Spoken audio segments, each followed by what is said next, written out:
आप लोग मरोगे कि नहीं मरोगे? जोर से, हाँ? मरोगे? सच बताओ मैया, आप मरोगी कभी कि नहीं? कौन कौन मरेगा एक दिन?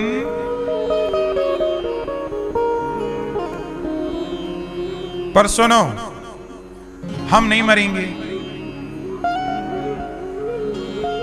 और आप भी नहीं मरोगे। आप कह रहे हो हम मर जाएंगे, पर आपकी सच्चाई ये नहीं है कि आप मर जाओगे। आपकी सच्चाई ये है कि आप कभी मरते ही नहीं। अच्छा, मरता कौन है? कौन मरता है? शरीर भी नहीं मरता। व्यवहार में बोला जरूर जाता है कि मर गया, व्यवहार में बोला जाता है, पर पूरी गहराई से जरा देखो तो मुझे तो शरीर भी मरता हुआ नजर नहीं आता। आओ मैं आपको गहराई से समझाऊं, समझोगे ना? चलो, कौन मरता है इस पर थोड़ा सा डिस्कस करके आगे बढ़ेंगे। आपका शरीर कितने चीजों से मिलकर बना है? 5। क्या क्या? पृथ्वी, जल, वायु, अग्नि, आकाश। जब आप मरते हो तो आपका अग्नि तत्व अग्नि में मिल जाता है, जल तत्व जल में, आपका वायु तत्व, आकाश तत्व। तो आपके 5 तत्व 5 में मिल गए। मिट्टी का घड़ा टूटा तो मिट्टी में मिल गया, मिट्टी से बना था। तो मरा कौन? आपका शरीर 5 तत्व से बना, 5 में मिल गया। जल तत्व जल में, वायु वायु में, आकाश आकाश में, अग्नि अग्नि, पृथ्वी पृथ्वी में। मरा कौन? कौन मरा? कौन मरा? जोर से। आत्मा कभी नहीं मरती। कौन मरा? शरीर कहां मरा? 5 तत्वों से बना था, 5 में मिल गया। मरा कौन? कौन मरा है? नाम भी कहां मरता है? अनिरुद्धाचार्य मेरा नाम है, तो मेरे पहले क्या अनिरुद्धाचार्य किसी का नाम नहीं था? क्या मेरे बाद अनिरुद्धाचार्य नाम किसी का नहीं होगा? आपका नाम क्या है? रामकली। तो क्या रामकली आपके पहले रामकली नाम नहीं था? क्या आपके बाद नहीं रहेगा? मरा कौन? कौन मरा? कौन मरा? कौन मरा? काम क्रोध कहां मरा? दुनिया में काम क्रोध ही काम क्रोध है, सबके पास वही भरा पड़ा है। कौन मरा? कौन मरा? पहचान। क्या स्वामी विवेकानंद जी की पहचान मर गई? क्या झांसी की रानी की पहचान मर गई? क्या मीराबाई की पहचान मर गई?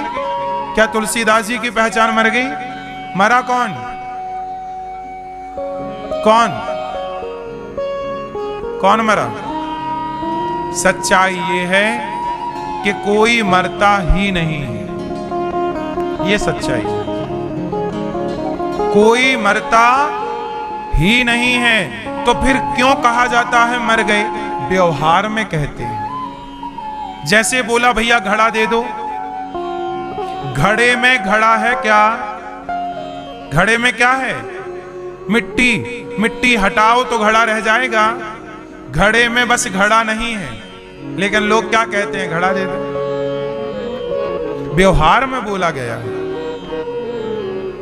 ऐसे ही व्यवहार में बोला गया, मर गया, मरा नहीं है। जरा आध्यात्म की दृष्टि से देखेंगे, भक्ति की दृष्टि से देखेंगे तो हम मरे कहां? 5 चीजों से मिलकर बने थे, 5 में समा गए। आत्मा ईश्वर का अंश थी, ईश्वर में मिल गई। अब ये बताओ कि नरक स्वर्ग कौन जाता है? लोग कहते ना नरक जाओगे, भोगोगे। ये भोगता कौन है? आप बताओ कौन भोगता है? मैया सोई सोई सोई सो गई। ये बताओ नरक स्वर्ग कौन जाता है? अच्छाई बुराई नरक स्वर्ग जाएगी तो अच्छाई को थोड़ी भोगना होता है। अरे पाप पुण्य भोगने के लिए भी तो कोई चाहिए। पाप पुण्य के हाथ पांव थोड़ी है, आत्मा थोड़ी भोगती है। आत्मा सुख दुख जीवन मृत्यु से परे है। शरीर चिता पे जल के 5 तत्वों में मिल गया, आत्मा ईश्वर में। स्वर्ग कौन जाता है मैया? लोग कहते ना भोगोगे, कौन भोगता है नरक में? तो सुनो, अब जो भोगता है उसके बारे में सुनो। आपके भीतर एक शरीर और होता है जिसे आप सूक्ष्म शरीर कहते हैं। कौन सा शरीर? एक शरीर चिता पे जल जाता है, एक शरीर सूक्ष्म है जिस शरीर से आप सपना देखते हो। क्या देखते हो? क्या देखते हो मेरी मां? सपने में आप हरिद्वार गए, वृंदावन आए, अयोध्या जी गए, तो एक शरीर तो बिस्तर पे सोया था, तो जो बिस्तर पे सोया था वो तो चिता पे जल जाता है। लेकिन जो सपना देखने हरिद्वार गया, वो सपने वाले शरीर को सूक्ष्म शरीर कहते हैं।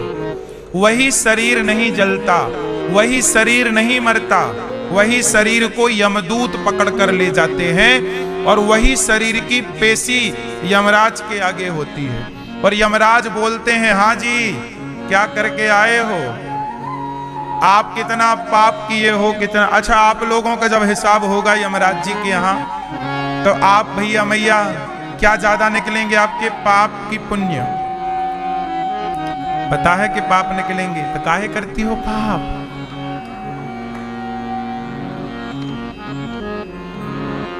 मैया आपके क्या निकलेंगे मेरी मां?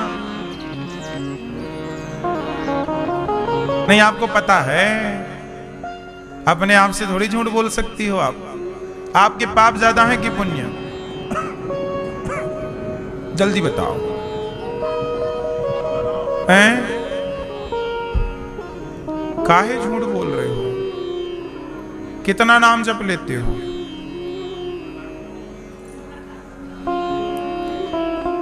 हम लोग पुण्य कभी कभी करते हैं, कहीं कहीं करते हैं, और हम लोग पाप रोज करते हैं। हम ये नहीं कहते कि आप लोग पापी हैं, लेकिन आपसे जानकर अनजाने में पाप की मात्रा ज्यादा है, पुण्य की मात्रा सही है कि गलत है? आप कई बार झूठ बोल देते हैं, कई बार चुगली कर लेते हैं, निंदा करते हैं, तो ये पाप ही। निंदा करना भी तो पाप है, चुगली करना भी तो पाप है, झूठ बोलना भी तो पाप है। ये सब पाप में ही तो जाएगा। सच कभी कभी बोलते हैं आप, और झूठ दिन भर, तो पाप की मात्रा ज्यादा है। यमराज जी के पास जब आप जाओगे तो आपका पाप अलग होगा, पुण्य अलग होगा। यमराज जी आपसे पूछेंगे कि बताओ पहले पुण्य का फल दूं कि पाप का? आपने जो पुण्य किए होंगे, किसी को भोजन कराया होगा, किसी वृद्ध माँ को भोजन कराया होगा, दान पुण्य किया होगा, किसी को रास्ता दिखाया होगा, किसी के साथ अच्छा किया होगा, वो भी पुण्य आपके संग है। पुण्य अलग, पाप अलग, 2 भागों में डिवाइड हो गया आपका सब सिस्टम, ये पाप और पुण्य। अब जब यमराज जी बोलेंगे पहले क्या चाहिए, पाप पुण्य दोनों आपको भोगना पड़ेगा। अवश्य में भोक्तव्यम कृतम कर्म शुभाशुभम। अब बताओ पहले क्या भोगोगे आप लोग? पुण्य। तो जैसे ही आपने बोला कि पुण्य, तो यमराज जी ने कहा जाओ मनुष्य का तन पाओ। पुण्य भोगने या तो आप स्वर्ग जाएंगे या संसार में अमीर के घर पैदा हो जाएंगे, सोने की चम्मच में दूध पिएंगे, सोने की झूला में झूलेंगे, बिंदास जिंदगी जिएंगे अमीर बनके। ये पुण्य भोग रहे हो। और जब पुण्य पूरा हो जाएगा तो चलो वापिस, यमराज जी बोलेंगे चलो अब जो पाप था ना वो भोग लो। फिर वो पाप भोगने के लिए आपको नाली का कीड़ा बनना पड़ेगा, मच्छर बनना पड़ेगा, मक्खी बनना पड़ेगा, चमगादड़ बनना पड़ेगा, गधा बन के आपको भी ढोना पड़ेगा बोझ, है ना।